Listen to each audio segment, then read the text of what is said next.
Hi guys! Welcome back sa YouTube channel ko. So for today, sagot muna tayo ng password problem coming from April 2019 is e-boards, and this came from calculus. So this is related rates mga Lodi Cakes. Pero before that, shoutout muna sa mga subscribers nating si RG Cesar tsaka si Anton Noray Pasha. Maraming salamat mga Lodi sa patuloy na support nyo kay Sir IJ, and sana mas marami pa kayo matutunan moving forward sa mga tutorials natin. So yung problem natin is a balloon is being filled with helium at the rate of 4 feet cubed per minute.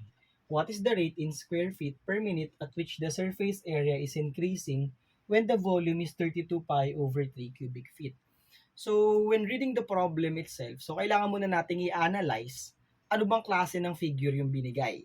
Kasi kapag sa mga time rates, napaka-importante dito yung mga geometric formulas at the same time yung mga illustrations. But for this case naman, kahit wala na tayong illustration, basta alam lang natin na ang balloon is a sphere or a spherical object, so magagamit na natin yung formula ng volume niya and the other formulas related to it. So for the solution, tingnan muna natin ano yung mga binigay na given.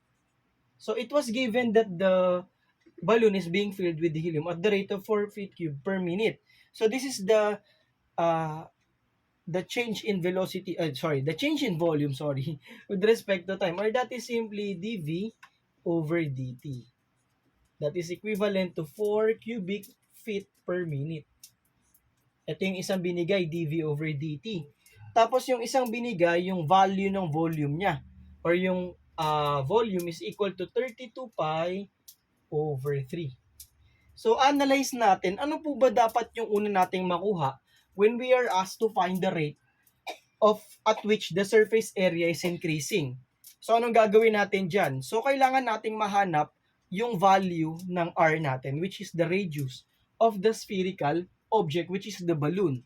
Ano formula ng volume ng sphere? So, we have the volume of a sphere is equal to 4/3 pi r cube. Kasi given yung volume, Sir IJ, so we can substitute 32 pi over 3 equals 4/3 pi r cube, in which makikita nyo na yung 3 pwede i-cancel, yung pi pwede i-cancel, 32 divided by 4, we have 8 equals r cube.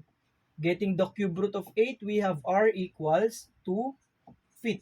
So ito na yung radius ng balloon natin. So ano nang next natin gagawin dyan, Sir IJ?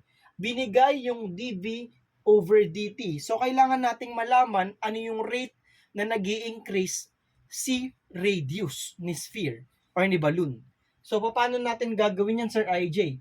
From the formula of volume, we will differentiate this or the both sides of the equation with respect to time.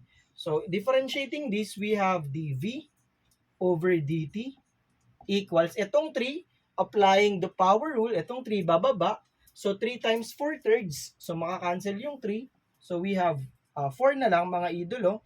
So we have 4 pi r squared. So since both sides dapat, that is dr over dt.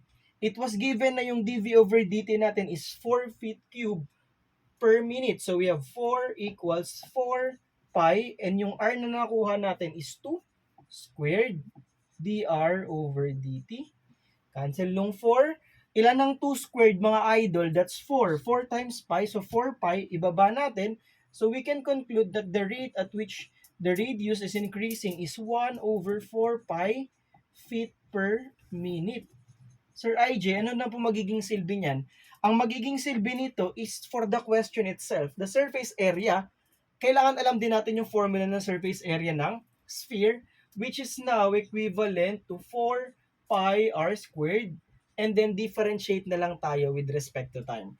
So kung mapapansin nyo, dun sa flow ng problem natin, dun sa solution, napakadaming formulas na dapat naalala natin.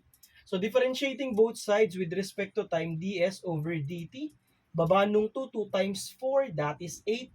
8 pi r dr over dt. So we have 8 pi, the radius is 2, na kinumpute natin kanina, multiplied by 1 over 4 pi. So 16 pi divided by 4 pi, therefore, the correct answer is 4 square feet per minute. Ito na yung magiging rate at which the surface area is increasing. So, di ba? Napakasimple lang naman ng ginawa natin. It's just a matter of dapat alam mo yung mga formulas na gagamitin and alam mo paano atakihin yung problem. Sana may natutunan kayo for today, and if ever you have some questions or clarifications, huwag kayong mahiyang mag-comment sa comment section. And maraming salamat to those who keep on supporting our channel. I hope you all the best mga Lodi Cakes, and hope na marami pa kayo matutunan sa mga future math and engineering related contents ni Sir IJN. I hope you all the best. Kita-kits mga Lodi Cakes. God bless.